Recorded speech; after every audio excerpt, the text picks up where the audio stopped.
మన ప్రభువును ప్రియ రక్షకుడైన యేసు క్రీస్తు ప్రభువు వారి శ్రేష్టమైన నామంలో ఈ దినాన ఈ 5వ మాసం మొట్టమొదటి ఆదివారం ఆరాధనలో పాల్గొనబోతున్న దేవుని బిడ్డ మీ అందరికీ హృదయపూర్వకమైన వందనాలు. అందరికీ హృదయపూర్వకమైన వందనాలు. దేవుడు ఇంతవరకు మనలను మన కుటుంబాన్ని కంచె వేసి కాపాడిన సజీవమైన రెక్కలను భద్రపరిచిన దేవునికి ఒక్క క్షణం చేతులెత్తి స్తోత్రం చేద్దాం. హల్లెలూయా హల్లెలూయా. కొద్దిసేపు దేవుని మాటలు మనం ధ్యానం చేద్దాం. దేవుని మాట జీవం కలిగిన మాట. మనుష్యుడు రొట్టె వలన కాక ఆయన నోట నుండి వచ్చే జీవం కలిగిన మాట ద్వారా బ్రతుకుతాడు. ఆ మాట మనం ప్రతిదినం బ్రతికించే మాట, సరి చేసే మాట, దిద్దే మాట, కట్టే మాట, లేపి నిలబెట్టే మాట.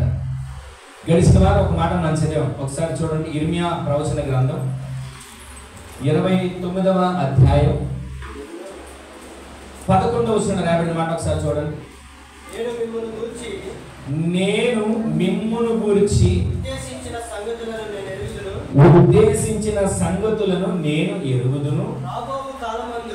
రాబో కాలమందు మీకు మీకు మీకు నిరీక్షణ కలుగునట్లుగా నా ఆలోచనలు, నా ఉద్దేశాలు, నా తలంపులు, నాకున్నటువంటి ప్రతి అది సమాధానకరమైనదే కానీ హానికరమైనది కాదు. ఇదే యెహోవా వాక్కు. దేవుడి పరిశుద్ధ వాక్కు నుంచి మనతో మాట్లాడును గాక. ఆయన గడిచిన వారు మనతో మాట్లాడిన కొన్ని మాటలు మీకు జ్ఞాపకం చేసి ముందుకు వెళ్తారు. గడిచిన వారు దేవుడు మనతో మాట్లాడిన ప్రతి మాటలో మనం గమనిస్తే, నేను మీ గురించి ఉద్దేశించిన ఉద్దేశాలు మనం ఆలోచన చేసినట్లయితే మరొక్కసారి ఈ మాటలు మనం ధ్యానం చేస్తే, ఇర్మియా ప్రవచన గ్రంథం ఆ 29వ అధ్యాయం 11వ వచనంలో చదవబడిన ప్రతి మాటని మనం కనుక ఆలోచన చేసి జ్ఞాపకం చేసుకుంటే, దేవుడు మనల్ని గురించిన ఉద్దేశాలు, మనల్ని గురించిన దేవుని ఆలోచనలు, ప్రతిరోజు మనల్ని గురించిన దేవుని తలంపులు ఏదైనా ఉంది అని అంటే అది మాత్రం హాని కలిగించేది కాదు. ఆమె చెప్పండి. ఆయన ఉద్దేశాలు ఎప్పుడు కూడా సమాధానకరంగా, ఆయన ఉద్దేశాలు ఎప్పుడు కూడా ఆశీర్వాదకరంగా, ఆయన ఉద్దేశాలు ఎప్పుడు కూడా క్షేమకరంగా, ఆయన ఉద్దేశాలు ఎప్పుడు కూడా మనకు, మన కుటుంబాలకు దీవెనకరంగా, ఆయన ఉద్దేశాలు ప్రతీదీ ఆశీర్వాదకరంగా, నెమ్మదికరంగా మార్చబడాలని ఆయన ఉద్దేశాలు ఉంటాయి. అలా అవ్వాలని మన జీవితాలు అనుకున్నప్పుడు కొన్ని ఆలస్యాలు జరగవచ్చు, కొన్ని ఆటంకాలు కలగవచ్చు, కొన్ని ఏదో ఒక రకమైన ఇబ్బందులు ఎదురవ్వచ్చు.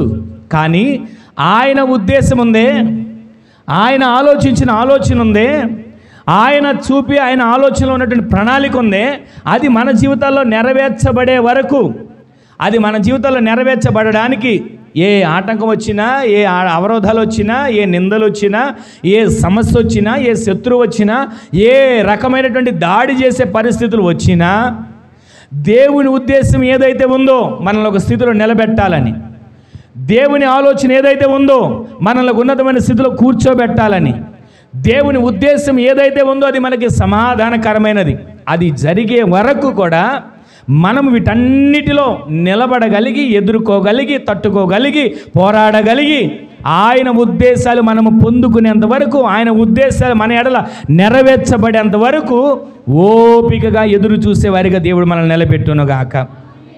గడిచిన వారం వింటూ వచ్చాం, మనుషుల ఉద్దేశాలు వేరు, దేవుని ఉద్దేశాలు వేరు. మనుషుల ఉద్దేశాలు ఎలా ఉంటాయో మనం విన్నాం గడిచిన వారంలో 140వ కీర్తనలో. మనంతట మనమే జారి పడిపోవాలని, ఎవరో మనల్ని తోస్తే పడిపోవడం కాదు, ఎవరో మనకి నష్టం కలుగు చేస్తే నష్టపోవడం కాదు, ఎవరో మనకి కష్టాలు కొలిములోకి తీసుకుని వస్తే కష్టాలు పడడం కాదు, మనంతట మనమే కష్టాల్లో పడాలని, మనంతట మనమే జారి పడిపోవాలని, మనంతట మనమే అపవిత్రతను అంటించుకోవాలని, మనంతట మనమే దేవుని సన్నిధికి దూరం అవ్వాలని, మనంతట మనమే దేవుడిచ్చే ఆశీర్వాదాలను పోగొట్టుకోవాలని శత్రువు ప్రయత్నాలు చేస్తున్నాడు. శత్రువు ఆలోచన, మనుషుల ఆలోచన మన మీద ఎలా ఉంటుందంటే, మనం ఎదగడం ఇష్టం ఉండకపోవచ్చు, మనం ఫలభరితంగా మార్చబడడం వాళ్ళకి ఆనందంగా అనిపించకపోవచ్చు. కానీ మనుషుల ఆలోచన ఏంటంటే, నేను వచ్చి పడేసాను అని ఒకళ్ళు చెప్పకుండా, వాళ్ళ ద్వారా జారిపడిపోయాడు అని చెప్పకుండా వారంతట వారే కాలు జారిపడేటట్లుగా మనుషుల ఆలోచనలు ఉంటాయి. 140 కీర్తనలు మనం చదివాం. ఈ మనుషుల ఆలోచనలు ఈ విధంగా ఉంటాయి, మనిషిని పతనం చేయాలని. మనుషుని ఆలోచనలు ఈ విధంగా ఉంటాయి, మనిషిని ఏ విధంగా చేతనని వాడంతటగా వాడే పడిపోవాలని. మనుషుని ఆలోచనలు ఈ రకంగా ఉంటాయి, నష్టం వాళ్ళ చేతులారా వాళ్ళే చేసుకోవాలని. మనుషుల ఆలోచనలు ఈ విధంగా ఉంటాయి, కష్టం వాళ్ళంతటిగా వాళ్ళే కొని తెచ్చుకోవాలని. కానీ దేవుని ఆలోచన, దేవుని ఉద్దేశాలు మనం నష్టపోవాలని, కష్టాలు పడాలని, శ్రమలు అనుభవించాలని. ఇది దేవుని ఉద్దేశం కాదు. ఒకవేళ దేవుడు ఉద్దేశించిన ఆ ఉద్దేశంలో ఈ మార్గాలు కూడా నడిచి వెళ్ళొచ్చు. దేవుడు అక్కడ పాలు తేనె ప్రవహించే దేశాన్ని ఇచ్చాడు. మార్గంగా నడుచుకుంటూ వెళ్ళేటప్పుడు కష్టం ఎదురైంది, శ్రమ ఎదురైంది, అవమానం ఎదురయ్యాయి, కరువు ఎదురైంది, ఒక్కొక్కసారి పోరాటాలు ఎదురయ్యాయి, ఒక్కొక్కసారి శత్రువులు ఎదురయ్యారు, ఒక్కొక్కసారి అనేక రకాలుగా ప్రాణాలు కోల్పోయిన స్థితి ఎదురయ్యింది. కానీ దేవుని ఉద్దేశం చనిపోవడం కాదు, దేవుని ఉద్దేశం పతనమైపోవడం కాదు. ఆత్మీయ జీవితంలో ఎదుగుతున్న మనం, ఆత్మీయ జీవితంలో ఫలభరితంగా మార్చబడాలని ఆశపడుతున్న మనం, ఆత్మీయ జీవితంలో నేడో రేపో మేఘాల మీద ఆయన వచ్చినప్పుడు నేను ఎత్తబడాలి, ఎత్తబడే గుంపులో సిద్ధపడాలి అని ఆశపడే మనం పతనమైపోవాలని దేవుడు ఎప్పుడు కోరుకోడు. మనల్ని లేపి నిలబెట్టడానికి, మేఘాల మీద తీసుకుని వెళ్ళడానికి ప్రతి దినము మనల్ని శుద్ధీకరిస్తూనే ఉంటాడు, ప్రతి దినం మనల్ని కడుగుతూనే ఉంటాడు, ప్రతి దినము మనల్ని ప్రతిరోజు ఆయన నాటిన మొక్క వలె క్షణం క్షణం నీరు పోసి ఎలా ఎదుగుతున్నాం అని గమనిస్తూనే ఉంటాడు. మనుషుల ఆలోచనలు జారిపడిపోవాలని, మనుషుల ఆలోచనలు కృంగిపోవాలని, మనుషుల ఆలోచనలు ఈ విధంగా ఉంటాయి. వారంతట వారు అనుకుంటున్నారు వాళ్ళు జారిపడిపోవాలి అని. కీర్తన గ్రంథాలు మనం చూసాం. ఇంకొక వ్యక్తిని గమనించాం, ఆయన శాంసన్. తనంతట తానే శత్రువుల చేతికి చిక్కాలని. ఏ విధంగా చిక్కుతాడు? దేవుని ఆత్మ కలిగిన వాడు కదా. అయ్యా నీ ఆత్మనివంటే పరిశుద్ధాత్మదేవుడు ఆయన మీదకి వచ్చి శక్తిని ఇస్తాడు కదా. చిన్నప్పటి నుంచి నా జీవ వ్రతం చేయబడిన వాడు కదా. చిన్నప్పటి నుంచి దేవుల్లో ఆత్మీయంగా ఎదిగి తల మీద క్షౌరపు కత్తిని పడకుండా కాపాడబడిన వాడు కదా. తన బలం ఎక్కడ పోతుంది? తన పవిత్రత ఎక్కడ పోగొట్టుకుంటాడు? తన యథార్థత ఎలా పోతుంది అని శత్రువు గమనించి, మేము వెళ్ళి అతను పడగొట్టడం మా వల్ల కాదు, మేము వెళ్ళి అతన్ని పతనం చేయడం మా వల్ల కాదు. ఎలా పడగొడదాం? తనంతట తానే పడాలి. లోక సంబంధమైన ఆశలు చూపిద్దాం, లోక సంబంధమైన అలవాట్లు నేర్పిద్దాం, లేదా లోక సంబంధమైన వ్యామోహంలో పడేద్దాం అని శత్రువులు ఆలోచించి ఒక స్త్రీని ఎన్నుకొని ఆ శాంసన్ని పడేసినట్లుగా మనం చూస్తున్నాం. శాంసన్ అంతటి శాంసనే గోతులో పడేటట్లుగా, తనంతట తానే స్త్రీ వలలో పడేటట్లుగా ఆ కార్యాలన్నీ మార్చబడ్డాయి. చివరికి దేవుడు ఏం చేశాడు తెలుసా? గాడిద దవడ ఎముకతో 1000 మందిని చంపిన వ్యక్తి, అభిషేకం పొందుకొని నకలన్నిటికీ తోకలకి దివిటీలు కట్టి పంట పొలాలను నాశనం చేసిన వ్యక్తి, అయ్యా నీ అభిషేకం ఇవ్వని కేక వేస్తే దేవుని ఆత్మచేత నింపబడి జుట్టు విరజిమ్ముకొని దిగ్గున లేవగలిగిన వ్యక్తి, ఒక దినాన నేను ఎప్పుడులాగానే బలవంతుణ్ణి, నేను ఎప్పుడులాగానే అభిషేకం పొందిన వాడిని, నేను ఎప్పుడులాగానే ఆత్మను పొందుకున్న వాడిని, లేద్దాం అనుకొని లేవడానికి ప్రయత్నిస్తే లేవలేకపోగా శత్రువుల చేతికి చిక్కి 2 కళ్ళు ఓడబెరికి ఊరేగించుకుంటూ తీసుకుని వెళ్తున్నాడు. ఇదిగోరా ఆత్మను పొందుకున్న వ్యక్తి, ఇదిగో అభిషేకాన్ని పొందుకున్న వ్యక్తి ఈరోజు మా చేతికి చిక్కాడు. తనంతట తానే చిక్కాడు, తనంతట తానే వలలో పడ్డాడు, తనంతట తానే పవిత్రతను పోగొట్టుకున్నాడు, తనంతట తానే తన యథార్థతను కోల్పోయాడు అని అందరు ఊరిలో ఊరేగించుకుంటూ తీసుకుని వెళ్తూ ఉంటుంటే అప్పుడు మనసులో కృంగిపోతూ దేవుని నామం ఎంత అవమానపరచబడుతుంది, దేవుని నామం ఎంతగా దూషించబడుతుంది, నా వల్లే కదా దేవుని నామం అవమానపరచబడిందని చిన్న పశ్చాత్తాపంతో గుడి గోపురంలో ఉన్నప్పుడు కేక వేశాడండి. వెంటనే తన బ్రతికి ఉన్నప్పుడు చంపిన మనుషుల లెక్క కంటే తను చనిపోయే ముందు చంపిన లెక్కే ఎక్కువగా మార్చబడింది. ఈ రోజున ఈ మాటలు మనం ఎందుకు జ్ఞాపకం చేసుకుంటాం తెలుసా? దేవుని ఉద్దేశాలు వేరు, మనుషుల ఉద్దేశాలు వేరు, దేవుని ఆలోచనలు వేరు, మనుషుల ఆలోచనలు వేరు, దేవుని తలంపులు వేరు, మనుషుల తలంపులు వేరు.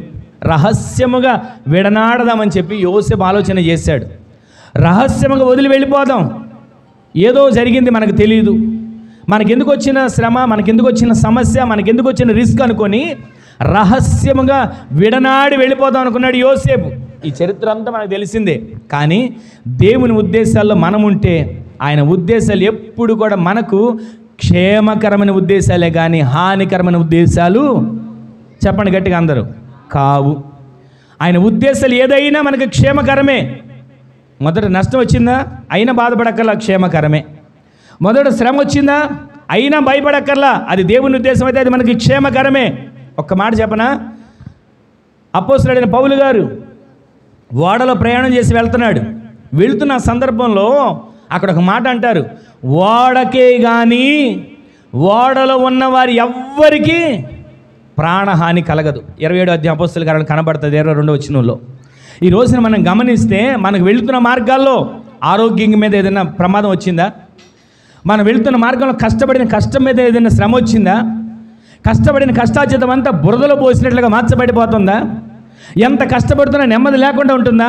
ఒక్క మాట గుర్తుపెట్టుకోండి, ఓడకి ఏదైనా శ్రమ వచ్చిందేమో కానీ ఆ ఓడలో ఉన్న వారికి ఏ హాని కలగకుండా దేవుడు కాపాడుతూ వచ్చాడు. ఆమెను చెప్పండి.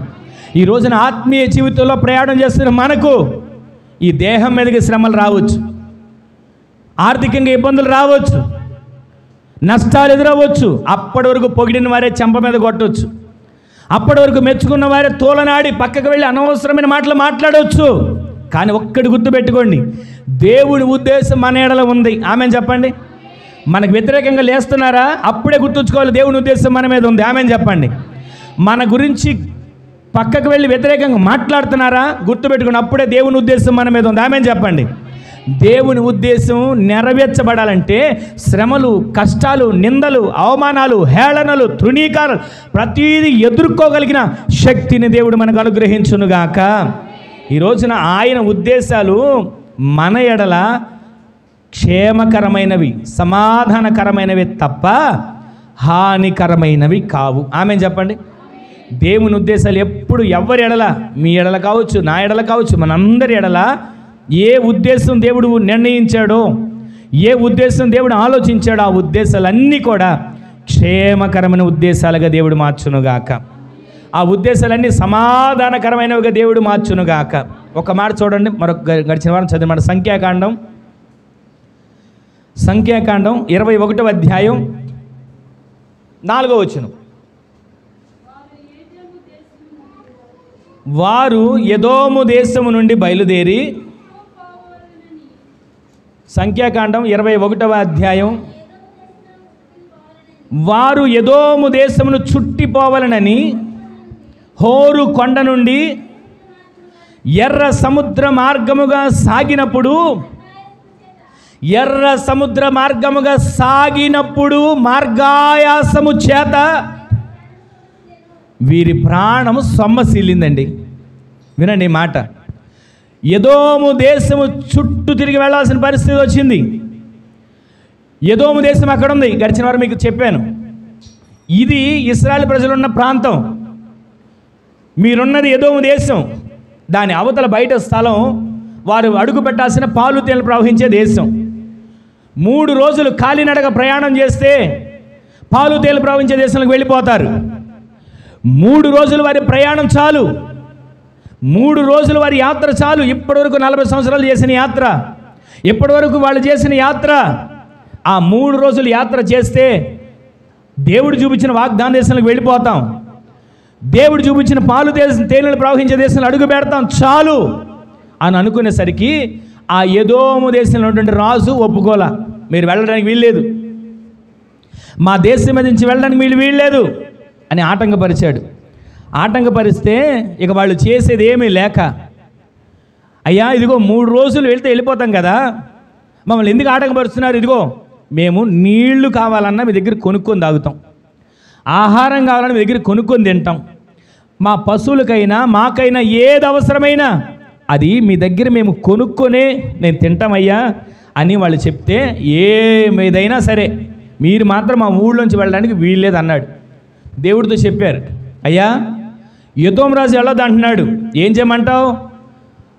ఆ ఎరికో రాజుని కూలగొట్టినట్లుగా కూలగొట్టమంటావా? ఎర్ర సముద్రాన్ని పాయలు చేసినట్లుగా పాయలు చేయమంటావా?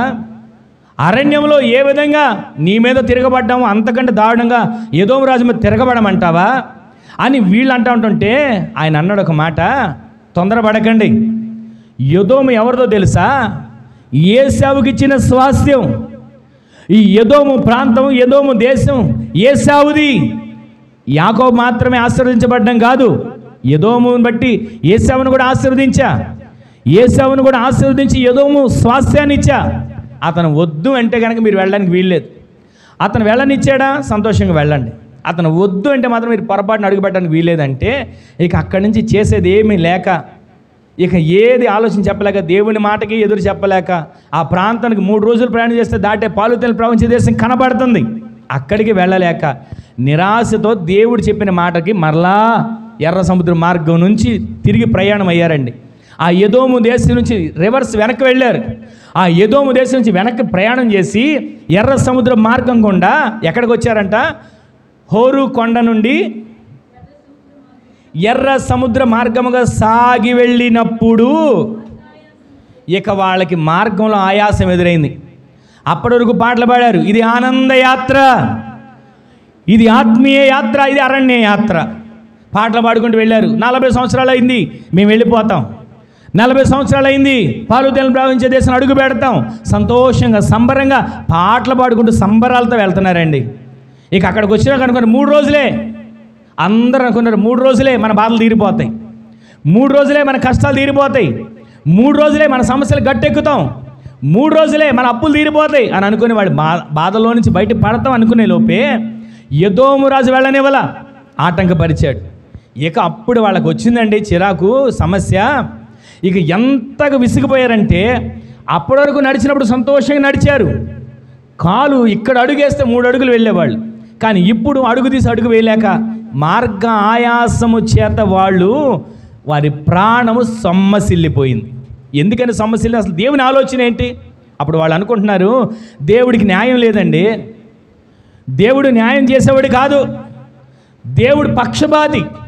3 రోజుల్లో ఊరు దాటిపోతే అక్కడికి వెళ్ళిపోతాం కదా, వాళ్ళతో మాట్లాడవచ్చుగా, వాళ్ళని సముదాయించవచ్చుగా, వాళ్ళతో సమాధానపరచవచ్చుగా.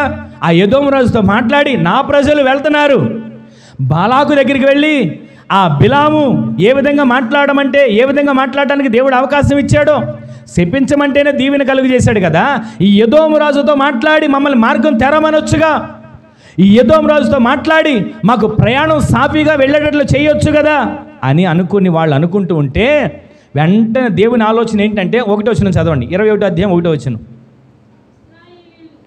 ఇశ్రాయేలీలు అతారీయుల మార్గమున వచ్చుచు ఉన్నారని దక్షిణ దిక్కున నివసించిన కనానీయుడైన అరాదు రాజు విని అతడు ఇశ్రాయేలీలతో యుద్ధము చేసి వారిలో కొందరిని చెరపట్టగా ఇశ్రాయేలీయులు యెహోవాకు మొక్కుకొని నీవు మా చేతికి ఈ జనమును బొత్తిగా అప్పగించిన ఎడల మేము వారి పట్టణములను నీ పేరట నిర్మూలము చేసేదమనిరి. దేవునికి మహిమ కలుగునుగాక. హల్లెలూయా.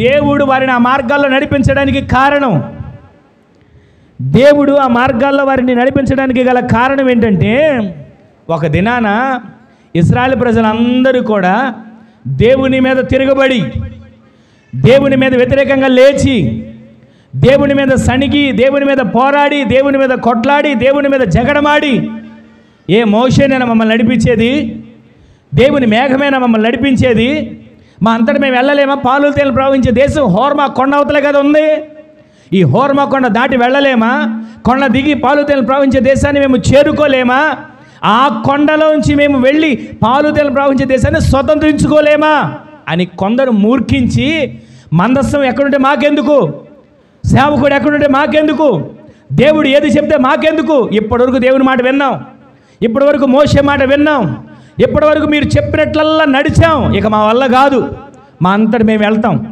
మా అంతటా మేము కొండ ఎక్కుతాం, మా అంతటా మేమే కొండ దిగి పాలు తేనెలు ప్రవహించే దేశంలో అడుగు పెడతాం అనుకుని వాళ్ళందరూ వెళితే అక్కడ కనానీయుల రాజైన అరాదు రాజు ఏం చేశాడంటే వీళ్ళని చెరబట్టుకున్నాడు, కొందరు అక్కడ చంపించేశాడు. ఆ సంఖ్యాకాండంలో 14వ అధ్యాయంలోకి రండి ఒకసారి.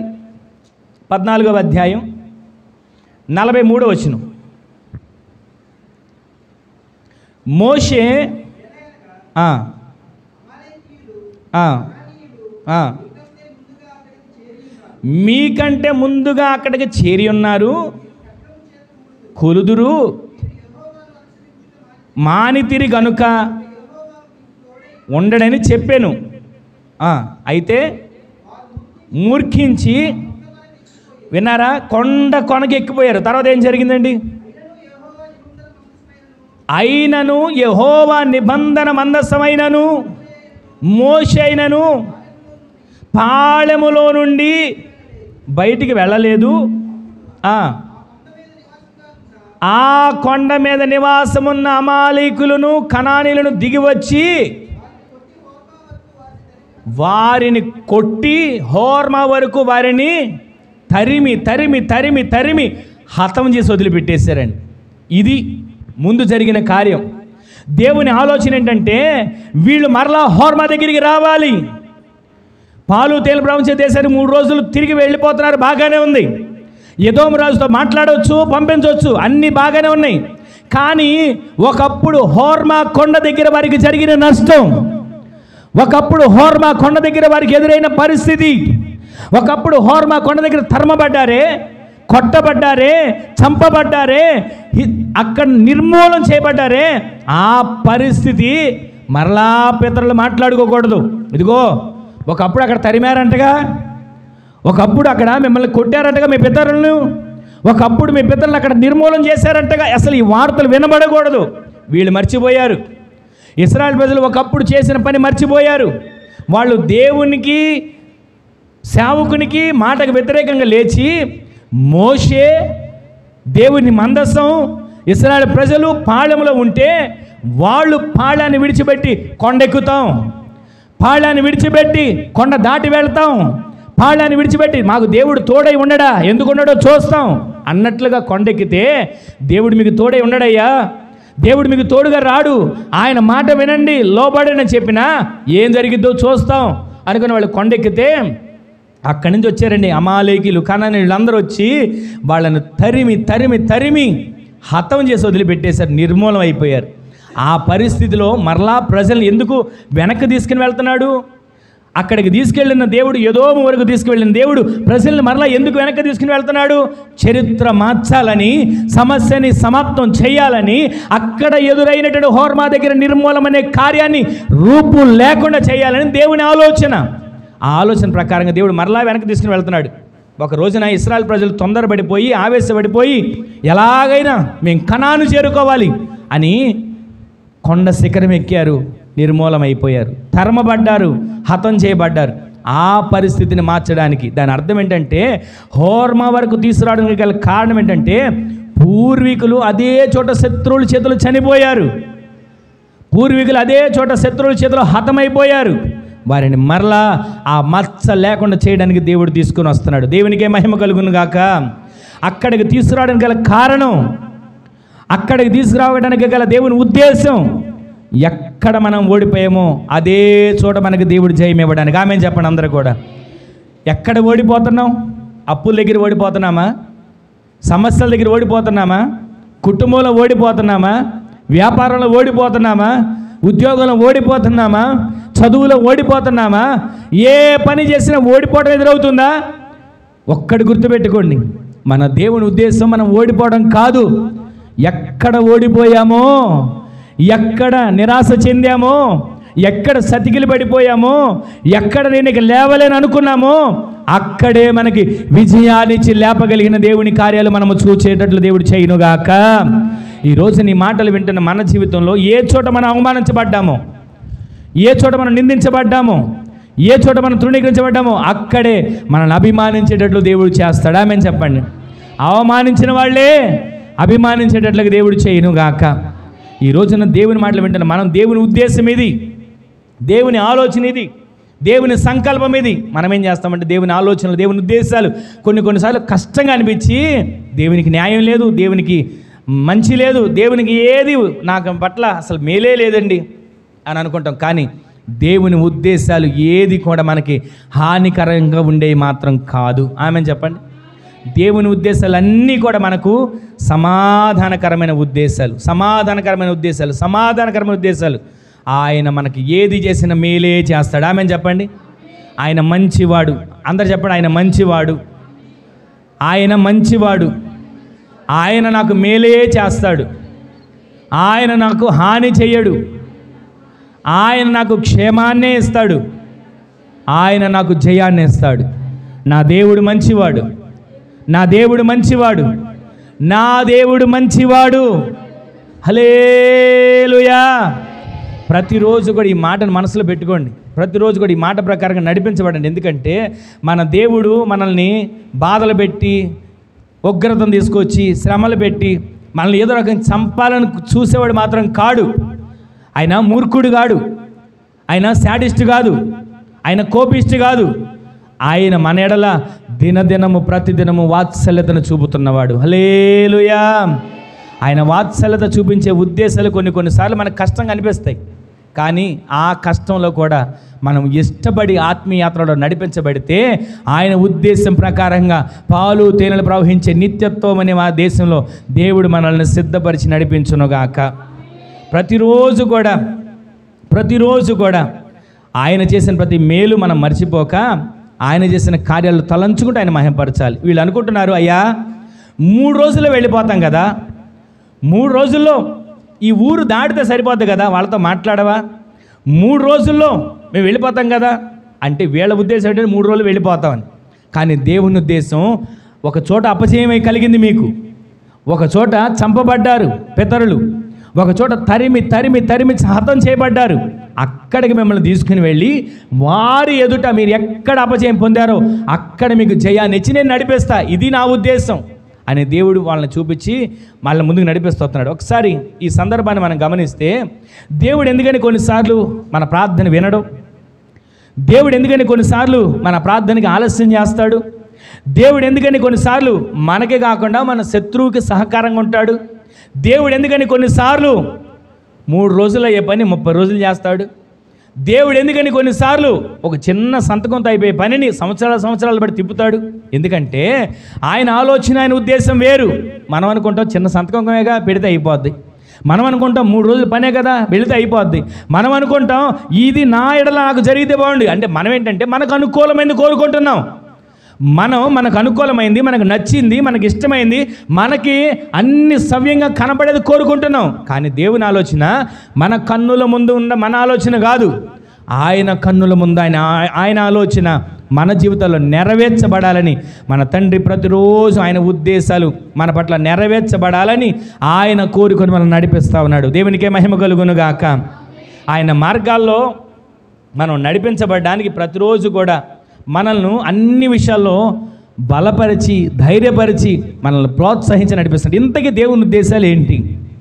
ఆయన ఉద్దేశాలు ఎలా ఉన్నాయంటే, ఆర్థికంగా మనం ఎక్కడ ఓడిపోయామో అదే చోట మనల్ని ఉన్నతమైన స్థితిలో దేవుడు నిలబెట్టునుగాక. ఆమెన్ చెప్పండి, గట్టిగా చెప్పండి ఆమెనని. ఒకవేళ ఆర్థికంగా ఎక్కడ ఓడిపోయాం? హోర్మా అనే కొండ దగ్గర. ఒకవేళ ఆర్థికంగా ఎక్కడ చితికిపోయాం? హోర్మా అనే కొండ దగ్గర. ఒకవేళ ఆరోగ్యపరంగా ఎక్కడ ఓడిపోతున్నాం? హోర్మా అనే కొండ దగ్గర. హోర్మా అంటేనే అర్థం నిర్మూలం.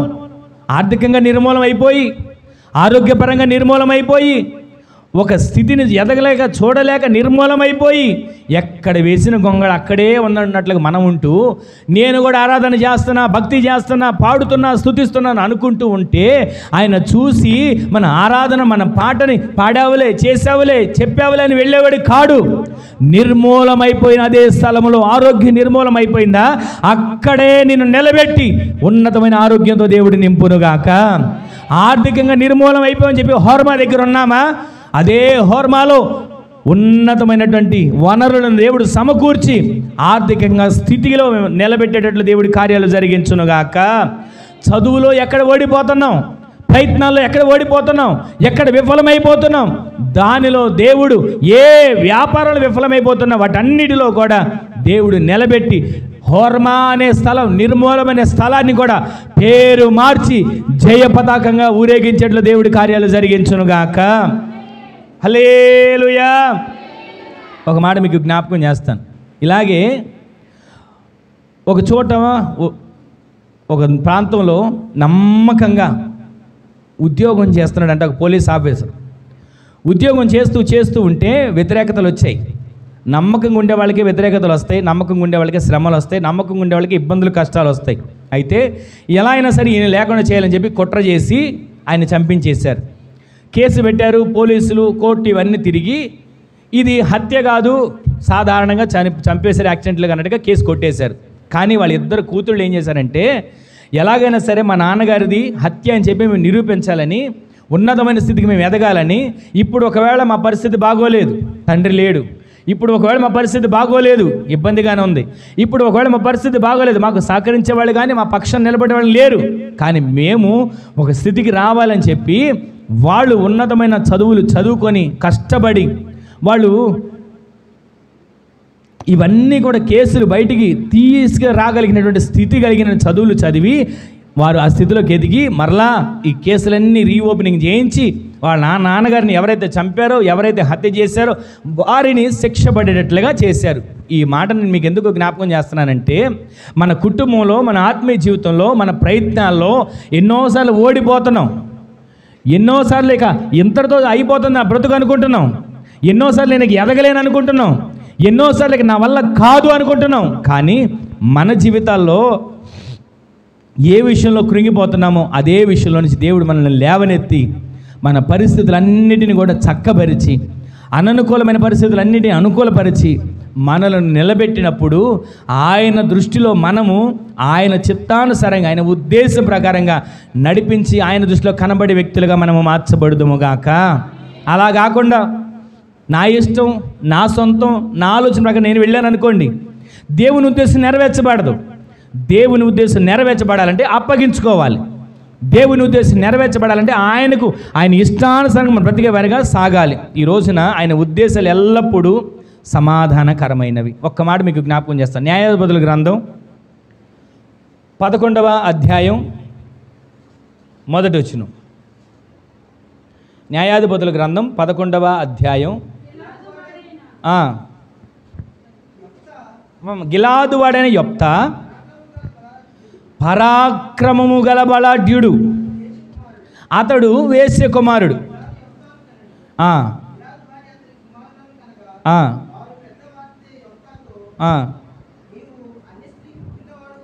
కనుక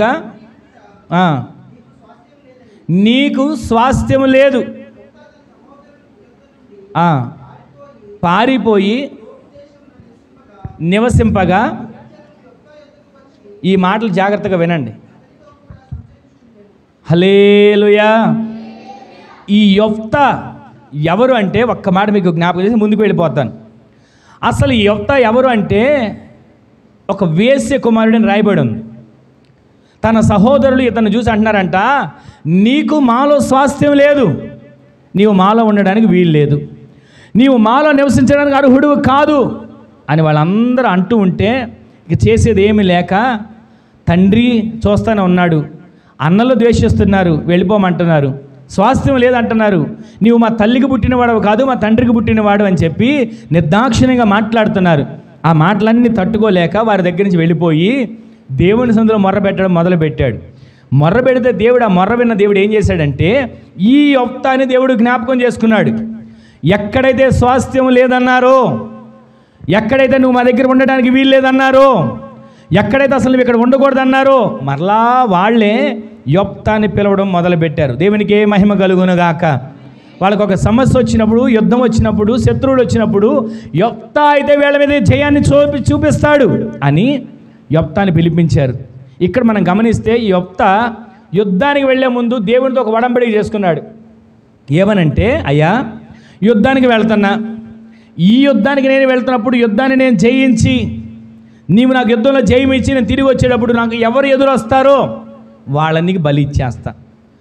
ఈ మాట విన్నప్పుడు కొంచెం బాధాకరంగా అనిపించినా ఈ యొప్తా ఆయన గురించి మనం మాట్లాడుకోవడానికి అర్హులం కాదు. కానీ తొందరపాటు నిర్ణయాలు మనలో ఉండకూడదు. ఆమె చెప్పండి.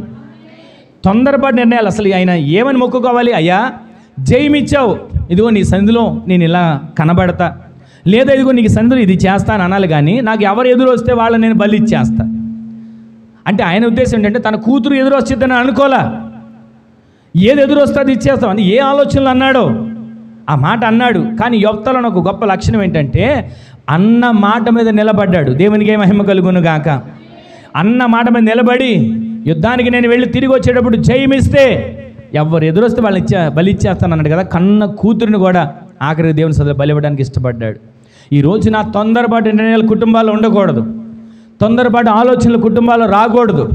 దేవుని ఉద్దేశం ఏది, దేవుని ఆలోచన ఏది, దేవుని సంకల్పం ఏది, నేను ఇలా వెళ్ళడం దేవుని చిత్తమా, నేను ఇలా నడవడం దేవుని ఉద్దేశమా, నేను ఇలా జీవించడం దేవునికి ఇష్టమా అని దేవుని ఆలోచన ప్రకారం మనం జీవించేటట్లుగా దేవుడు సహాయం చేయనుగాక.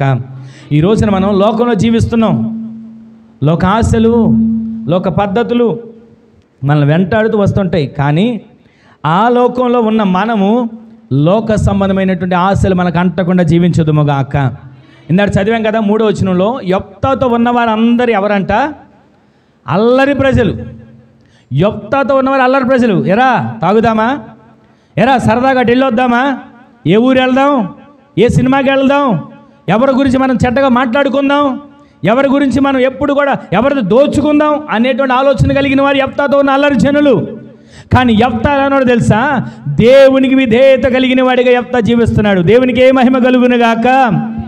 ఈ లోకంలో జీవించేటప్పుడు మనకి లోక స్నేహాలు ఉండొచ్చు, లోకంలో స్నేహితులుగా కలిసి పని చేసేవారికి ఎవరైనా ఉండొచ్చు. కానీ వారితో మనం ఉన్నా వారి ఆలోచనలు కానీ, వారి తలంపులు కానీ, వారి ఉద్దేశాలు కానీ మనల్ని అంటకుండా మనము కాపాడుకునేటట్లు దేవుడు సహాయం చేయనుగాక. మనందరికీ సముద్రం తెలుసుగా. సముద్రంలో నీళ్లు ఉప్పగా ఉంటాయా, సప్పగా ఉంటాయా? ఉప్పగా ఉంటాయి. మరి సముద్రంలో ఉండే చేప ఉప్పు చేప అంటారు కదా, అసలు అది ఉప్పుతో ఉంటుందా, సప్పగా ఉంటుందా? వాస్తవానికి చేప సప్పగానే ఉంటుంది. సముద్రంలో ఉన్న ఉప్పు నీటిలో ఉన్న, ఉప్పు నీటిలో ప్రవాహంలో ఈదుతూ ఉన్నా, ఆ ఉప్పు నీటిలో జీవితం కొనసాగిస్తూ ఉన్నా, తనలో ఏమాత్రం ఉప్పుకు సంబంధించిన లక్షణాలు లేకుండా తన పవిత్రతను కాపాడుకున్నట్లుగా మనము ఈ లోకంలో ఉన్న యొప్తా అల్లరి ప్రజలతో ఉన్నా ఎక్కడ కూడా అపవిత్రత అంటకుండా, వేశ్యకుమారుడు అని చెప్పి సహోదరులే త్రోసివేసిన, స్వాస్థ్యం లేదు అని బయటికి గెంటేసిన యొప్తా ఎక్కడ కూడా దేవునికి అవిధేయుడిగా బ్రతికినట్లు కనబడాల. కాకపోతే ఒక్కటి బాధాకర విషయం ఏంటంటే తొందరపాటు నిర్ణయం. ఆ తొందరపాటు నిర్ణయాలు కుటుంబాల్లో ఉండకూడదు. తొందరపాటు నిర్ణయాల ద్వారా కుటుంబాల్లో ఏ ఆలోచనలు చేయకూడదు. దేవుని చిత్తం, దేవుని ఉద్దేశం, దేవుని ఆలోచన ప్రకారంగా మనం నడిపించబడదుముగాక. మరలా సంఖ్యాకాండం 21వ అధ్యాయంలోకి రండి ఒకసారి, త్వరగా రండి ఒకసారి. 21వ అధ్యాయం 4-5 వచనాలు చదువుదాం. 4-5.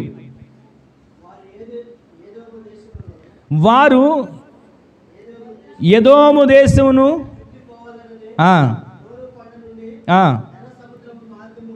సాగినప్పుడు మార్గాయాసము చేత జనుల ప్రాణము సమస్యలను. ఈ 5వ వచనం వినండి అందరూ.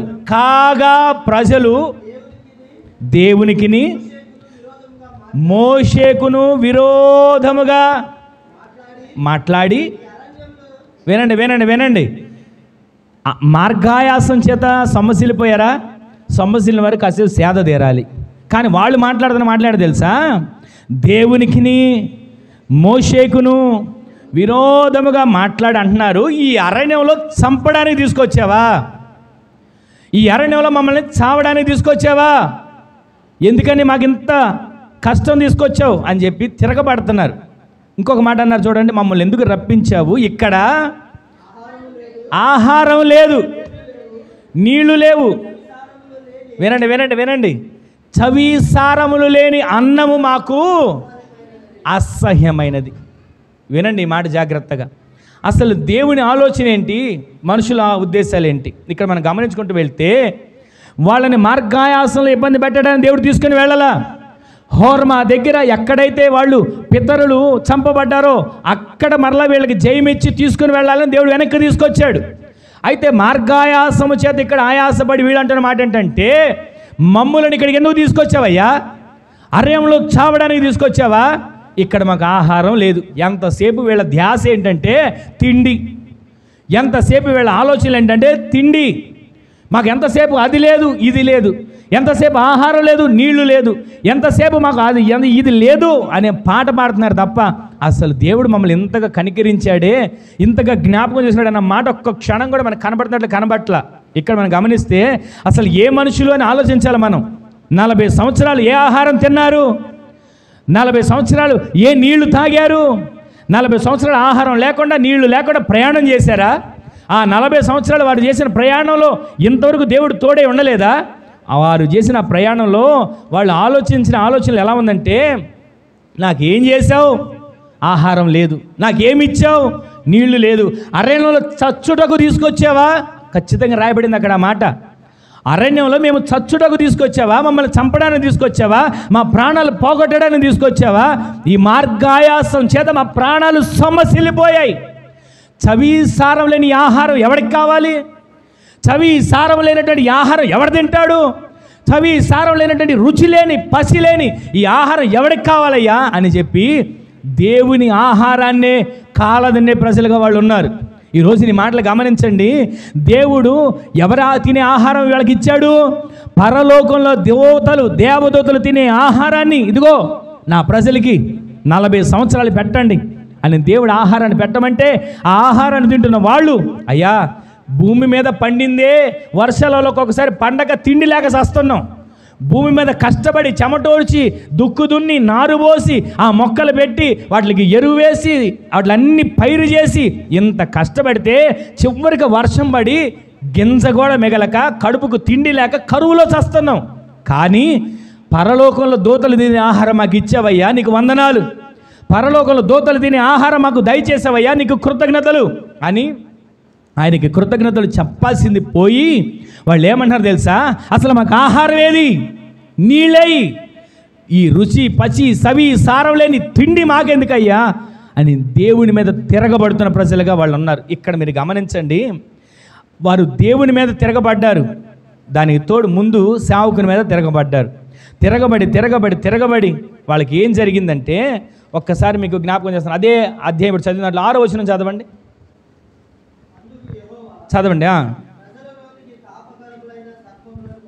ఎప్పుడు వచ్చినాయి?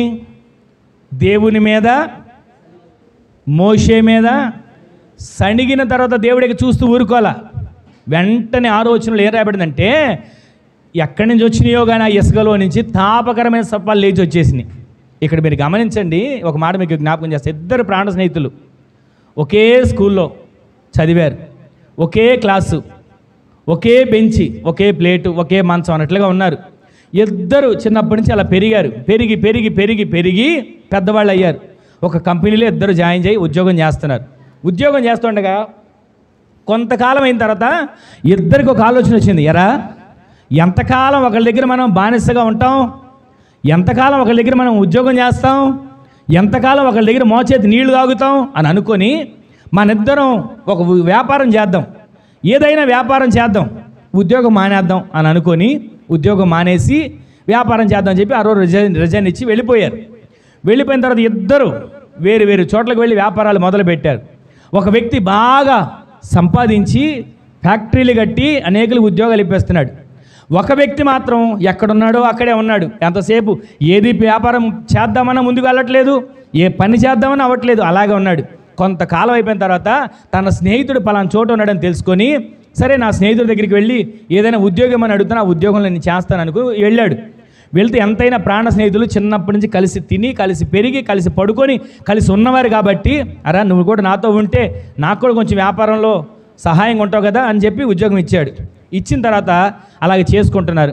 ఒక రోజున ఇద్దరు ఒక షాపులో కూర్చొని కాఫీ తాగుతూ మాట్లాడుకుంటూ, ఎరా నేనేమో ఎక్కడ పెట్టిన గొంగళి అక్కడ ఉన్నట్లుగా నేను ఇలా ఉండిపోయా, నువ్వు ఇలా ఉన్నతమైన స్థితికి రావడానికి అసలు కారణం ఏంట్రా, ఎలా చేసావు, పెట్టుబడి ఎలా పెట్టావు, వ్యాపారం ఎలా చేసావు, అభివృద్ధి ఎలా వచ్చింది అని అడిగితే వెంటనే అతను చెప్పాడంట, ఒక్కసారి మనం రిజైన్ ఇచ్చిన రోజున జ్ఞాపకం చేసుకోరా అని అన్నాడంట. ఏమైందిరా రిజైన్ ఇచ్చిన రోజు?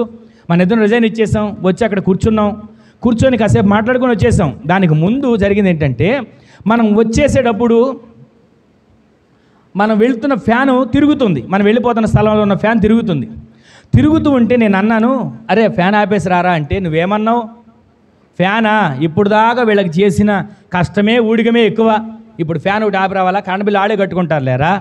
కరెంట్ బిల్లు ఆడే చూసుకుంటారులే. మనం ఇప్పటివరకు చేసిందే ఎక్కువ, వాళ్ళు ఇచ్చిన జీతానికి మనం చేసిందే ఎక్కువ, వాళ్ళు ఇచ్చిన దానికి మనం చేసిన కష్టమే ఎక్కువ అని అనుకుంటూ తిరిగి వచ్చేసావు. కానీ నాకు ఎందుకు అనిపించి మరలా వెళ్ళి ఫ్యాన్ ఆపేసి వచ్చాను. కానీ మనం చేసే ప్రతి పనిలో ఒక పనోళ్ళగా కాదు మనం పని చేయాల్సింది. మనం చేసే ప్రతి పనిలో ఒక యజమానిగా మనం పని చేయాలి. ఆమెను చెప్పండి. దేవుని సందులో చేసే పనైనా, ఉద్యోగంలో చేసే పనైనా, కూలిలో చేసే పనైనా పనివాళ్ళగా చేసే పనిగా కాదు మనం చేయాల్సింది. బాధ్యత కలిగిన ఒక యజమానిగా మనము పని చేసేవారిగా దేవుడు మనల్ని మార్చునుగాక.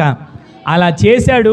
ఆ యజమానిగా బాధ్యత కలిగి చేసిన ఆ వ్యక్తిని దేవుడు దీవించాడు, అభివృద్ధి పరిచాడు, ఆశీర్వదించాడు, ఉన్నతమైన స్థితినిచ్చాడు అని ఇవన్నీ చెప్పుకుంటూ వచ్చాడు. ఈ రోజున ఇప్పటివరకు నువ్వేమో కూలివాడిగానే చేసావురా, అందుకే కూలోడిగా ఉండిపోయావు. నేను యజమానుడిగా పనిచేశా, అందుకే దేవుడు నన్ను యజమానిగా నిలబెట్టాడు. దేవునికి ఏ మహిమ కలుగునుగాక. ఈ మాటలు వింటున్న మన జీవితంలో ప్రతిరోజు దేవుని సందులోకి నడిచి వెళ్తున్న ప్రజలే. పగల మేఘస్తంభం, రాత్రి అగ్నిస్తంభం తోడై వస్తుంటే ఆ మేఘంలో నడిచి వెళ్తున్న ప్రజలే. కూలి వాళ్ళగా వెళ్తున్నారా, యజమానులుగా వెళ్తున్నారా? దేవుడు తీసుకుని వెళ్తున్న పాలు తేనె ప్రవహించే దేశానికి నేను అడుగు పెట్టాలని ఆశ కలిగి వెళ్తున్నారా? తీసుకెళ్ళండి.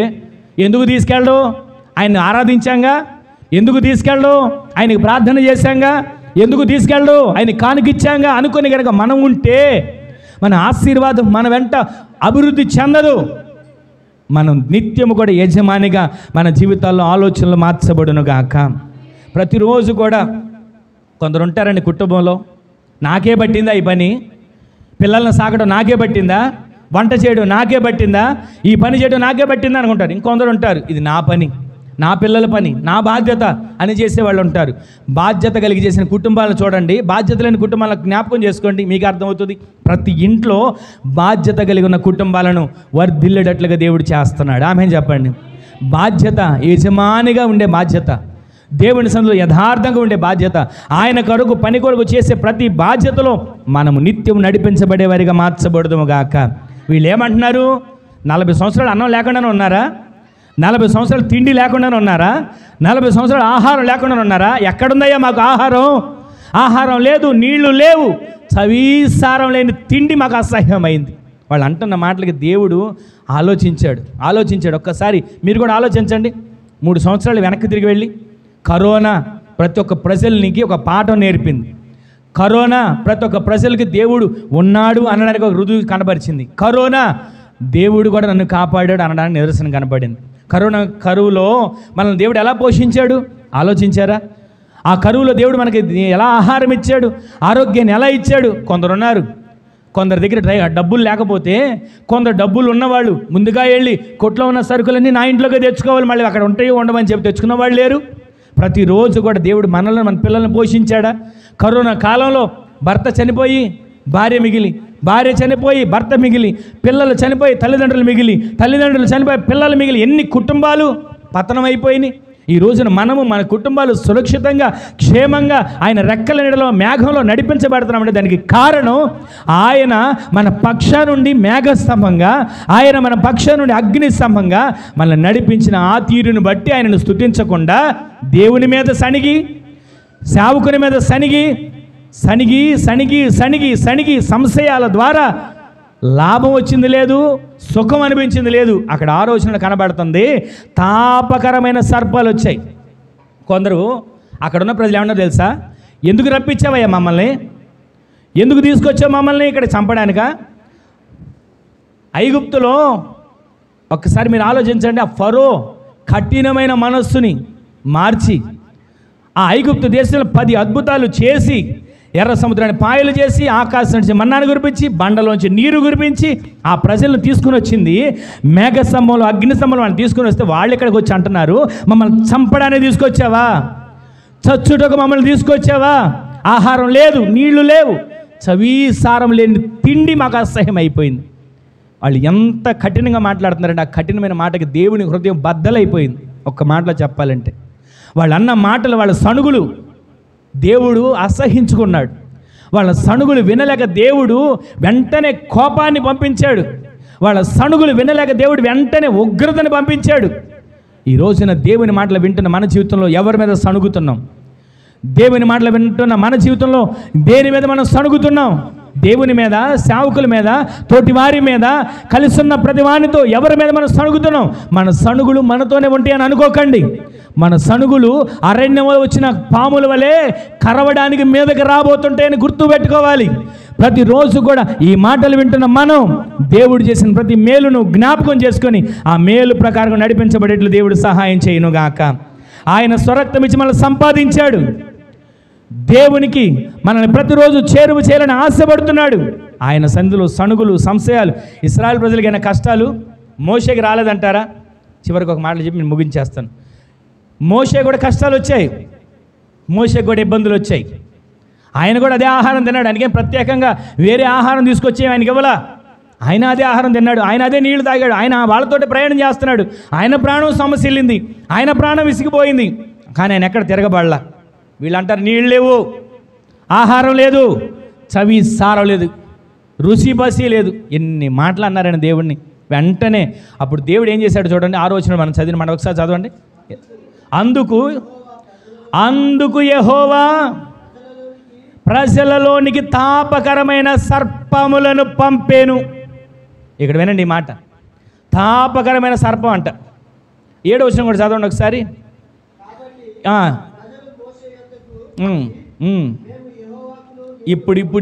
ఎప్పుడు అంటున్నారు? సమస్య వచ్చినప్పుడు. ఎప్పుడు అంటున్నారు? కష్టం వచ్చినప్పుడు. ఎప్పుడు అంటున్నారు? నష్టం వచ్చినప్పుడు. ఎప్పుడు అంటున్నారు? ప్రాణం మీదకి వచ్చినప్పుడు. అయ్యా, దేవునికి నీకు వ్యతిరేకంగా మాట్లాడాం, దేవునికి నీకు వ్యతిరేకంగా ఆలోచనలు చేశాం, మమ్మల్ని క్షమించమని దేవుని సన్నిధిలో ప్రార్థన చేయవా? మమ్మల్ని క్షమించమని దేవుని సన్నిధిలో ప్రార్థన చేయవా అని ప్రాధేయపడుతున్నారు. ఆ ప్రాధేయపడినప్పుడు మోషే నాకెందుకు వచ్చింది, మీ సావు మీరు సావు నన్ను అనలా. వెంటనే దేవుని సన్నిధిలో ప్రార్థన చేయడం మొదలుపెట్టాడు. దేవునికి మహిమ కలుగును గాక. ఈరోజు ఈ మాటలు వింటున్న మన జీవితంలో తాపకరమైన సర్పం. మాటల విషయంలో చాలా జాగ్రత్తగా మనం మాట్లాడాలి. మన ప్రవర్తన విషయంలో చాలా జాగ్రత్తగా మనం ప్రవర్తించాలి. మాటల్లోనే తాపం ఉంటుందంట. దేవునికి మోషేకు విరోధంగా మాట్లాడి పాపం చేశారు. తాపకరమైన సర్పాలు వచ్చి ఒక్కొక్కరిని కాటు వేస్తున్నప్పుడు నన్ను క్షమించయ్యా, నన్ను క్షమించయ్యా, నన్ను క్షమించమని ప్రార్థన చేయయ్యా అని కేకలు వేస్తున్నారు. ఒక్కసారి మీరు గమనించండి. ఆ ఎడారిలో వారు ఉన్నటువంటి ఆ ఇసుకలో ఆ ఉన్నటువంటి పాములు ఎలా ఉండేది తెలుసా? చిన్న చిన్న పాములు, రాగి రంగులో ఉండేవి. వాటి తల ఎత్తడి బంగారం కలిసిన కలర్లో ఆ రంగులో కనబడుతూ ఉండేది. అసలు ఆ పాము గరిస్తే ఎలా ఉంటుందో తెలుసా?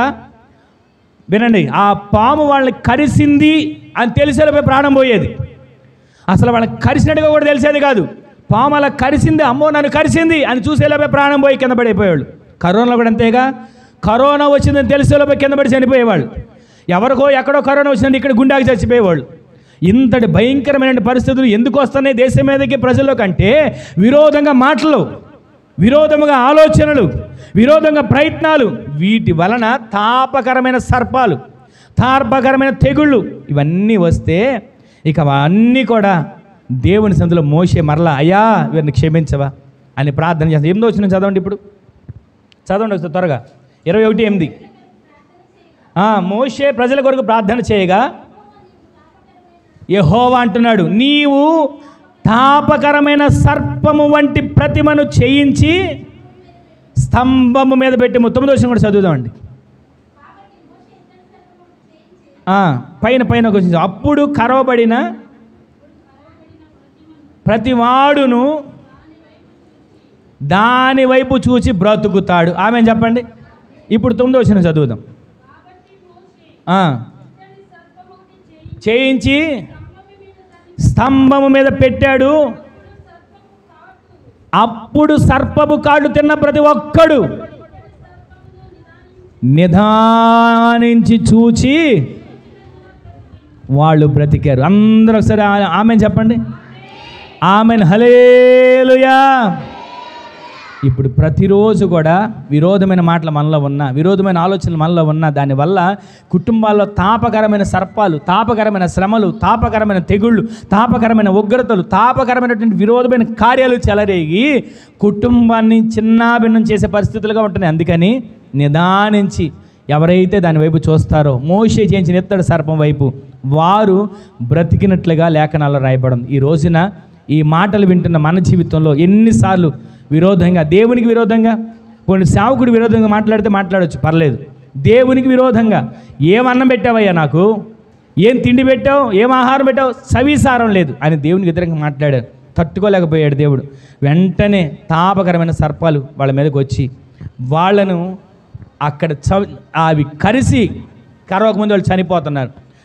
మరలా మోషే ప్రార్థన చేశాడు. ఆ ప్రార్థన ద్వారా వారి జీవితాల్లో దేవుడి కార్యాలు చేసినట్లే మనం చూస్తున్నాం. ఈ రోజు నీ మాటలు విన్న మన జీవితంలో చాలాసార్లు ఏది వ్యతిరేకమైన మాటలు మనలో వచ్చాయి, ఏది వ్యతిరేకమైన మాటలు మనల్ని వెంటాడుతూ వచ్చాయి, ఏ వ్యతిరేకమైన మాటల ద్వారా, సణుగుల ద్వారా, సంశయాల ద్వారా తెగులు ఊరేగుతూ వచ్చింది. ఒక్క క్షణం ఈ దినాన మనం ఆగి ఆలోచన చేసి ఆయన సందులో ప్రార్థన చేసుకోగలిగితే హోర్మా కొండ దగ్గర అపజయం వచ్చింది.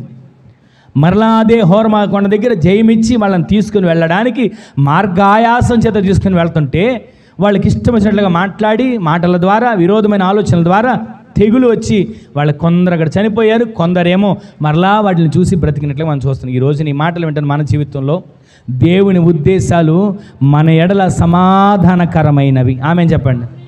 దేవుని ఉద్దేశాలు మన ఎడల సమాధానకరమైనవి. ఆమెన్ చెప్పండి. దేవుని ఉద్దేశాలు మన ఎడల సమాధానకరమైనవి. ఆమెన్ చెప్పండి. ఒక్క మాట చెప్పి నేను ముగించేస్తాను. ఇక బైబిల్ మూసేయండి, మీకు ఒక మాట చెప్పి నేను ముగించేస్తాను. ఒక ఆయన యేసన్న గారి దగ్గరికి వచ్చి చెప్పాడంట, అయ్యా నేను గుడి మానేస్తా. ఒకప్పుడు ఆమె గురించి చెప్పాను కదా, అది కాదు. నేను గుడి మానేస్తా. మందిరానికి వచ్చి నాకు ఏం లాభం వచ్చిందయ్యా, మందిరానికి వచ్చి నేను ఏం మేలు పొందుకున్నానయ్యా, మందిరానికి వచ్చి నేనేమి సుఖం అనుభవించానయ్యా, నేను మందిరం మానేస్తా, నాకు ఏ మేలు కలగల అనుకొని యేసన్న గారి దగ్గరికి వచ్చి చెప్తే, లోకంలో కలిసిపోతా అని చెప్తే, సరే వెళ్ళిపోయావు, వెళ్ళిపోతాను అన్న వాళ్ళు ఎవరు ఆపగలరు? లోకంలో కలిసిపోతాను, పాపంలో కలిసిపోతాను, లోక ఆశలు నలిగిపోతాను అన్న వాళ్ళు ఎవరు ఆపగలరు? వెళ్ళిపో అని చెప్పి, కాకపోతే ఒక్క పని చెయ్యి, నువ్వు వెళ్ళిపోయే ముందు ఆ దేవుని సందులోకి వెళ్ళి, ఎలాగో రేపటి నుంచి లోకంలోకి వెళ్ళిపోతావు, తాగుతావో, తందనాలు ఆడతావో, విచ్చలవిడి కార్యక్రమాలు చేస్తావు, నీ ఇష్టమే కా, అది నీకు దేవునికి ఉన్న మధ్యన సంబంధం. కానీ వెళ్ళిపోయే ముందు ఒక్క క్షణం దేవుని సందులోకి వెళ్ళి, ఎంతవరకు నీకు దేవుడు ఏమేం చేశాడో, ఎంతవరకు నీకు ఏమేం దేవుడు మేలు చేశాడో ఆయనకి కృతజ్ఞతలు చెప్పి వెళ్ళిపో అని చెప్పాడండి. సరే ఎలాగ వెళ్ళిపోతున్నాను కదా, ఇక ఇదే నా చివరి ప్రార్థన, దేవునితో నాకు ఇదే చివరి బంధం అని అనుకొని మందిరంలోకి వెళ్ళి చివరి ప్రార్థన చేద్దామని చెప్పి ప్రార్థన చేస్తున్నాడంట. ఇక ప్రార్థన చేస్తున్నాడు, తండ్రి నీకు నాకు రుణం తీరిపోయింది, నీకు నాకు ఇక బంధం తెగిపోయింది, నా బ్రతుకు నాది, నీ ఆలోచనలు నీది అని అనుకొని దేవునితో చెప్పుకొని అక్కడి నుంచి వెళ్ళిపోతాను అనుకుంటూ లోకంలో కలిసిపోతున్నా, లోకంతో ఇక మునిగిపోతున్నా, లోక ఆశలు ఉండిపోతున్నా అనుకొని చెప్పుకొని చివరికి ఒక మాట అంటాడంట, ఒకప్పుడు వ్యసనాల పాలైపోయి రోడ్డు మీద తాగి స్పృహ లేకుండా పడిపోతే నన్ను జ్ఞాపకం చేసుకొని రక్షించి నీ మందిరంలో చేర్చావయ్యా, నీకు వందనాలు. ఒకప్పుడు నాకు భయంకరమైన రోగం వస్తే ఆ రోగంలో నా అన్న వాళ్ళందరూ కూడా నన్ను చేదరించుకొని, వీడికి ఈ రోగం రావాల్సిందే, వీడు చేసిన కార్యాలకు, వీడు చేసినటువంటి పాపానికి ఈ రోగం రావాల్సిందే అని అందరూ నన్ను చేయి విడిచిపెడితే, నీవు కదయ్యా నీ గాయపడిన హస్తం చాపి నాకు ఆరోగ్యాన్ని ఇచ్చి నన్ను ఈరోజు నీ సందులో నిలబెట్టావు, అందుకు నీకు వందనాలు. ఒకప్పుడు ఏ పరిస్థితి లేక, చేతిలో రూపాయి లేక అల్లాడిపోయి వాళ్ళ దగ్గరికి వెళ్తే వీళ్ళ దగ్గరికి వెళ్తే ఎవరు రూపాయి ఇస్తారని ఎదురు చూసిన పరిస్థితుల్లో నాకు ఒక ఉద్యోగాన్ని ఇచ్చి, నాకు ఒక జీవితం ఇచ్చి, నేను చక్కగా కుటుంబంలో నిలబడడానికి, నెలకింత సంపాదించుకోవడానికి ఈ అవకాశం ఇచ్చావు కదయ్యా, నీ మందిరంలో చేర్చావు కదయ్యా, నీకు వందనాలు అని ఒక్కొక్కడిగా చెప్పి, నా కుటుంబం ఇచ్చావు, నా బిడ్డల్ని ఇచ్చావు అని ఒక్కొక్కటి చెప్పుకుంటూ ఇక ఏడవడం మొదలుపెట్టాడు. ఏడవడం మొదలుపెట్టి దేవుడు చేసిన మేలు ఎన్నని చెప్పగలడు? తనున్న పరిస్థితిలో నుంచి ఈరోజు ఏ పరిస్థితిలో ఉన్నాడో ఒక్కొక్కటి జ్ఞాపకం చేసుకుంటూ వచ్చి, ఇన్ని మేలులు చేశాడు దేవుడు, ఇన్ని కార్యాలు చేశాడు దేవుడు, ఎందుకని గుర్తించలేకపోయా, ఎందుకని నా కన్నులు పొరలు గమ్మిని అని అనుకుని దేవుని సన్నిధిలో ఏడ్చి ప్రార్థన చేసి మరలా యేసన్న గారి దగ్గరికి వచ్చాడంట. ఆయన అన్నాడంట, వెళ్ళిపోతున్నావా, లోకంలో కలిసిపోతున్నావా అని అడిగితే, ఎక్కడ వెళ్తానయ్యా, ఆయన విడిచి నేను ఎలా వెళ్తానయ్యా, ఆయన ప్రేమను విడిచి నేను ఎలా వెళ్తానయ్యా, ఆయన చేసిన మేలు మరిచిపోయి నేను ఎలా వెళ్తానయ్యా, మూర్ఖుడిగా ఆయన చేసినటువంటి కార్యాలను కాలదనుకుని ఎలా వెళ్తానయ్యా, నా బ్రతికినంత కాలం ఆయన కొరకు నేను సాక్షిగా జీవిస్తాను. ఆమెన్ చెప్పండి. మనము బ్రతికినంత కాలం ఆయనకు సాక్షులుగా బ్రతికే వారిగా దేవుడు నిలబెట్టునుగాక. ఈ రోజున దేవుడు మనకి ఏ మేలు చేయలేదనుకుంటున్నామా? మార్గాయాసంలో సొమ్మసిల్లిపోతున్నామా? మన ఆలోచనల ప్రకారం ముందుకు వెళ్ళాలని చెప్పి ప్రయత్నాలు చేస్తున్నామా? దేవుని ఆలోచనలకు అప్పగించుకొని ముందుకు వెళదాం, దేవుని ఆలోచనల ప్రకారంగా నడిపించబడదాం, దేవుని ఆలోచనలు వేరు, మన ఆలోచనలు వేరు.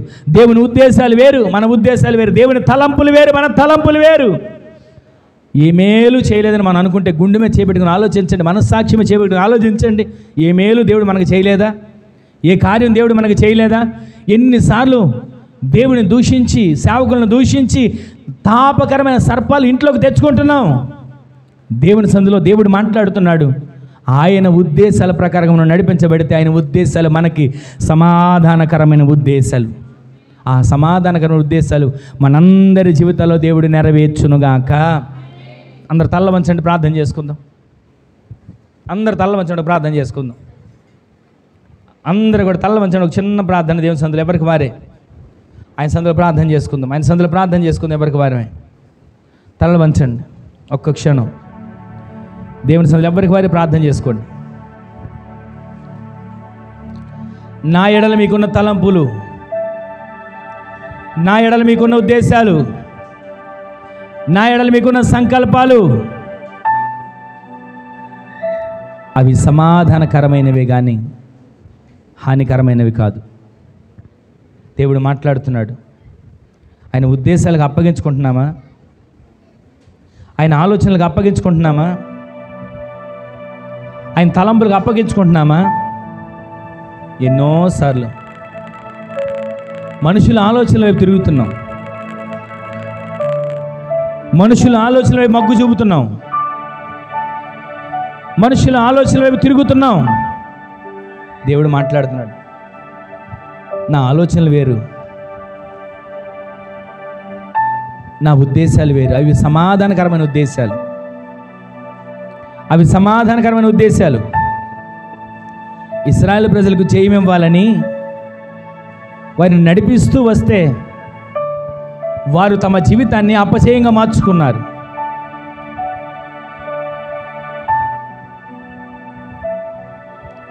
దేవుని సందేహించారు, సేవకుని మీద సణిగారు, తాపకరమైన సర్పాల కాటుకు గురయ్యారు. దేవుని ఉద్దేశానికి వ్యతిరేకంగా ఆలోచిస్తున్నామా? దేవుని ఉద్దేశానికి వ్యతిరేకంగా మాట్లాడుతున్నామా? మన్నించండి ప్రభువా.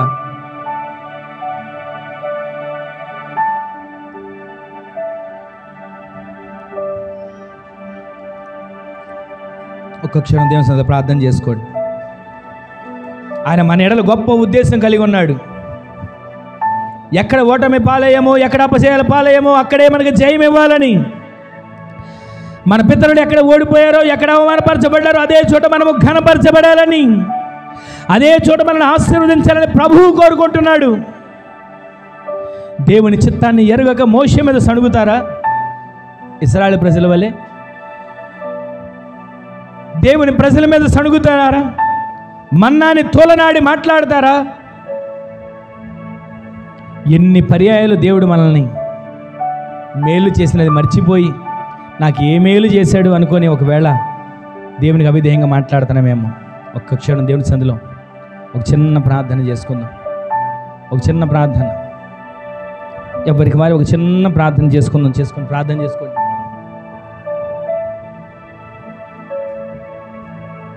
ఒక చిన్న ప్రార్థన చేసుకుందాం. ఎవరికి వారే ప్రార్థన చేసుకోండి. ప్రార్థన చేసుకుందాం. ఎవరికి వారే ఒక చిన్న ప్రార్థన చేసుకుందాం. ప్రార్థన చేసుకోండి. ఎవరికి వారే దేవుని సన్నిధిలో.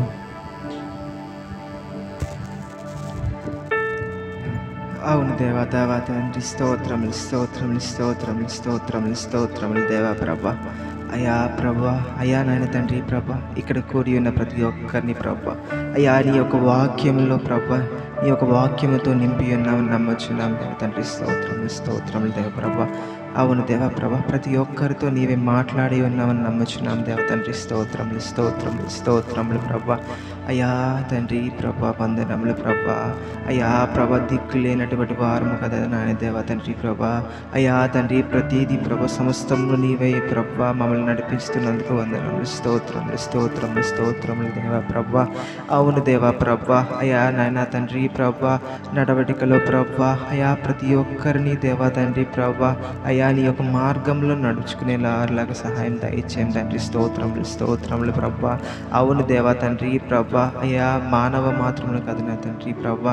అయ్యా తండ్రి ప్రభా, మా ఉద్దేశములు బట్టి నాయన దేవా తండ్రి ప్రభా కాక దేవా తండ్రి ప్రభా, నీ ఉద్దేశములను బట్టి ప్రభా మేము ప్రభా నడుచుకునే వారిలాగా సహాయం దయచేయం తండ్రి. స్తోత్రములు స్తోత్రములు స్తోత్రములు ప్రభా. అవును దేవా తండ్రి ప్రభా, అయ్యా నీ యొక్క వాక్యములు దేవ తండ్రి ప్రభా మాకు సెలవిచ్చి ఉన్నావు దేవ తండ్రి ప్రభా. అవును దేవ ప్రభా, నీ ఉద్దేశములన్నీ తండ్రి ప్రభా మాకు ప్రభా నిరీక్షణ కలుగునట్లుగా ప్రభా, అయ్యా సమాధానం కలుగునట్లుగా ప్రభా, అయ్యా ఉన్నవు కానీ దేవా తండ్రి ప్రభా తండ్రి హానికరముగా లేవు కదా నాయన తండ్రి ప్రభా. స్తోత్రములు స్తోత్రములు ప్రభా. అవును దేవా తండ్రి ప్రభా, కానీ దేవా తండ్రి ప్రభా మేమందరం నీ ఉద్దేశంలో ఉండి కూడా తండ్రి ప్రభా అయా నిరాశ కలుగుతూ ఉన్న వారమై ఉన్నట్లు ఎడల ప్రభా క్షమించు దేవా తండ్రి ప్రభా. అట్టి నిరాశను తీసివేసిన ఆయన తండ్రి ప్రభా. అవును దేవా, ఇప్పుడే ప్రభా నీ యొక్క వాక్యంను మేము విని ఉన్న వారమై ప్రభా నిరీక్షణ కలిగి ప్రభా ప్రతి ఒక్క ఉద్దేశములు ప్రభా మీ యొక్క చిత్తములు దేవా తండ్రి ప్రభా సమాధానకరముగా ప్రభా మా జీవితంలో ఉన్నవని మేము తెలుసుకునే వారికి సహాయం దయచేయం దేవ తండ్రి. స్తోత్రములు స్తోత్రములు ప్రభా. అవును దేవా తండ్రి ప్రభా, మీ చిత్తములు తండ్రి ప్రభా మీ ఉద్దేశములు ప్రభా మేము నిరాకరించకుండా దేవా తండ్రి ప్రభా తోసివేయకుండా నాయన తండ్రి ప్రభా ఎటువంటి ప్రభా తాపకరమైన సర్పముల చేత అప్పగింపబడకుండా దేవా తండ్రి ప్రభా మీరే మాయన తండ్రి ప్రభా మాకు ప్రభా అటువంటి గొప్ప భద్రతని ప్రభా మాకు అనుగ్రహించిన దేవా తండ్రి. స్తోత్రములు స్తోత్రం ప్రభా. అయ్యా మేము ప్రభా ఇప్పుడు దేవా తండ్రి ఎక్కడైతే కృంగి ఉన్నామో దేవా తండ్రి ప్రభా అక్కడే ప్రభా మాకు జయమును అనుగ్రహించి దేవుడు వాడు కదా నా తండ్రి. స్తోత్రం ప్రభా. అవును దేవా ప్రభా, అయా ఇశ్రాయేలీయులు దేవా తండ్రి ప్రభా అమాలేకీయులు కనానీయులు దేవా తండ్రి ప్రభా తండ్రి ఎక్కడైతే నాయన తండ్రి ప్రభా ప్రభా చెరసాలలో ప్రభా బంధించారు చెరబట్టబడి ఉన్నారు ప్రభా అక్కడే నాయన తండ్రి తిరిగి నాయన తండ్రి ఇశ్రాయేలీయులకు ప్రభా జయాన్ని ఇచ్చినందుకు వందనములు స్తోత్రములు తండ్రి ప్రభా. మీకే తండ్రి వందనములు స్తోత్రములు స్తోత్రం ప్రభా. అవును దేవా తండ్రి ప్రభా మీకే వందనములు ప్రభా. అయా నిన్ను మొరపెట్టుకుంటే నాయన తండ్రి ప్రభా ప్రభా మీ ఉద్దేశం మేము గైకొని దేవా తండ్రి ప్రభా అవి ప్రతి ఒక్కటి ప్రభా సమాధానకరముగా ఉన్నవని మేము ఎంచి నాయన దేవ తండ్రి ప్రభా ఆ నడవడికలో ప్రభా మేము నడుచుకునే వారిలాగా సహాయం దయచేయం దేవ తండ్రి. స్తోత్రములు స్తోత్రములు ప్రభా. మీకే వందనములు స్తోత్రములు దేవా ప్రభా. అవును దేవా నాయన దేవా తండ్రి ప్రభా అయ్యా అయ్యా ప్రభా అతిశయపడకుండా ప్రభా దేనిలో దేవా తండ్రి ప్రభా అయా తండ్రి. అవును దేవా అప్పటి ప్రభా అయా ఇశ్రాయేలీయులు మోషేని ప్రభా తృణీకరించి యెహోవాను తృణీకరించి నాయన దేవా తండ్రి ప్రభా పాలు ప్రవహించే ప్రభా నాయన పాలు తేనెలు ప్రవహించే దేశంలోకి ప్రభా వెళ్ళిపోదాం అనుకున్నారు దేవ తండ్రి ప్రభా. కానీ నేనా దేవ తండ్రి ప్రభా వారు నిన్ను ప్రభా నీవు లేకుండా తండ్రి ప్రభా వారు ఎలా చేరుకోగలరు దేవ తండ్రి ప్రభా. అవును దేవా మేము ఎన్నో ప్రభా అయా తండ్రి ప్రభా ఆశల చేత ఉన్నవారమై ఉండగా ప్రభా అయా తండ్రి ప్రభా మానవ ఉద్దేశాల ప్రకారం కాకుండా ప్రభా అయా తండ్రి నీ చిత్తానుసారం మేము వాటిని జయించేలాగా సహాయం దయచేయం తండ్రి. స్తోత్రములు స్తోత్రములు దేవ ప్రభా. మీకే వందనములు స్తోత్రములు దేవా తండ్రి ప్రభా. అవును దేవా తండ్రి ప్రభా అయా నీవు లేని జీవితం ప్రభు వ్యర్థము కదా నాయన తండ్రి ప్రభా. వందనములు స్తోత్రములు స్తోత్రములు స్తోత్రములు దేవా ప్రభా. అవును దేవా ప్రభా అయా యొఫ్తా నాయన దేవా తండ్రి ప్రభా అల్లరి జనములు నాయన తండ్రి ప్రభా ఎదిగిన వాడుగా ఉన్న ఎడలగా తండ్రి ప్రభా అయా ప్రభా ఎటువంటి పాపములో ప్రభా పడిపోకుండా ప్రభా నీవే ప్రభా అయా తండ్రి ప్రభా మంచి బలాఢ్యుడిగా నాయన తండ్రి ప్రభా నీవే ప్రభా ఉంచినందుకు వందనములు స్తోత్రములు స్తోత్రములు దేవ ప్రభా. ఎక్కడైతే నిరాకరించబడ్డాడో ప్రభా అక్కడే అధికారం ప్రభా నాయన తండ్రి ప్రభా చేపట్టడానికి ప్రభా మీరు సహాయం దయచేసినందుకు వందనములు స్తోత్రములు స్తోత్రం ప్రభా. అవును దేవ ప్రభా అదే గిలాదు జనం వచ్చి నాయన దేవా తండ్రి పెద్దలు వచ్చి నాయన తండ్రి ప్రభా అయ్యా అదే యొఫ్తాని నాయన దేవా తండ్రి ప్రభా అయ్యా తండ్రి ప్రభా నడిపింపమని వేడుకొనిచున్నారు దేవా తండ్రి ప్రభా. నీవిచ్చిన గొప్ప భాగ్యము కదా నాయన తండ్రి. స్తోత్రములు స్తోత్రములు స్తోత్రములు దేవ ప్రభా.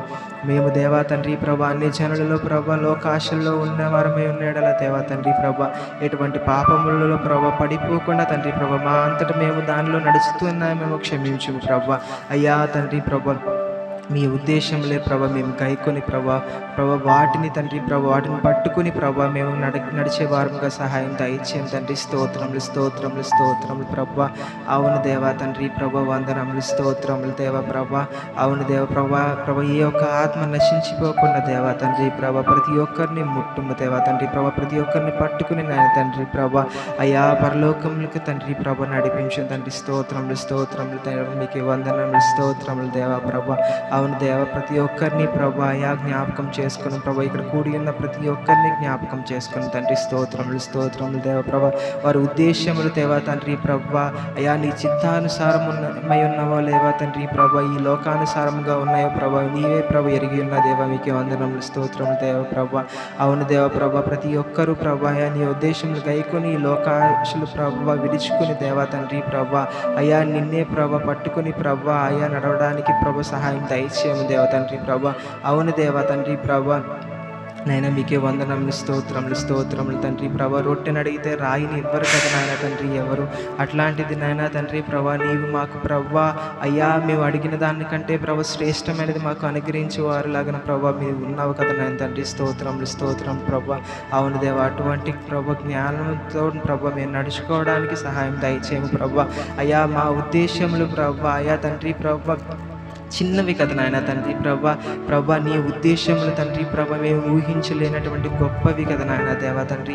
అటువంటి ప్రభా అయా దేవా తండ్రి ప్రభా కార్యములు ప్రభా మా ఎడల ప్రభా మా జీవితంలో ప్రభా ప్రతి ఒక్కరి జీవితంలో ప్రభా జరిగించమని ప్రభా యేసు అతి పరిశుద్ధ నామములో వేడుకొనుచున్నాను పరమ తండ్రి. ఆమేన్ ఆమేన్ ఆమేన్ ఆమేన్. అందరికీ వందనాలు. వీడి సమయంలో ముంచడి బాప్తిసం పొందిన వారు ప్రభు బల్ల పాల్బొంబలు పొందాలి కనుక ముంచడి బాప్తిసం పొందిన వాళ్ళు 2 నిమిషాలు అలా నుంచోండి, మిగిలిన వాళ్ళు మోకరించండి, వరుసలు మోకరించండి. త్వరగా ఒక 5 నిమిషాలు ఈ కార్యక్రమాన్ని మనం ముగించుకోబోతున్నాం. యేసుక్రీస్తు పరిశుద్ధమైన శక్తిగల నామంలో స్తుతించి ప్రార్థించి విన్నవించడికి వేడుకొని పొందుకొని ఉన్నాము తండ్రి. ఆమేన్. మన తండ్రి అయిన దేవుని యొక్క ప్రేమ, కుమారుడైన యేసుక్రీస్తు వారి యొక్క కృప, మహాకనికరం, పరిశుద్ధాత్మ దేవుని యొక్క అన్యోన్య సహవాసమైన సన్నిధి ఇప్పుడు ఎల్లప్పుడు నిరంతరము మనకును మన వలె ప్రార్థించే సకల పరిశుద్ధులకును ఆయన కృప సదాకాలం సమృద్ధిగా తోడయుండునుగాక. ఆమేన్ ఆమేన్. హల్లెలూయా హల్లెలూయా హల్లెలూయా.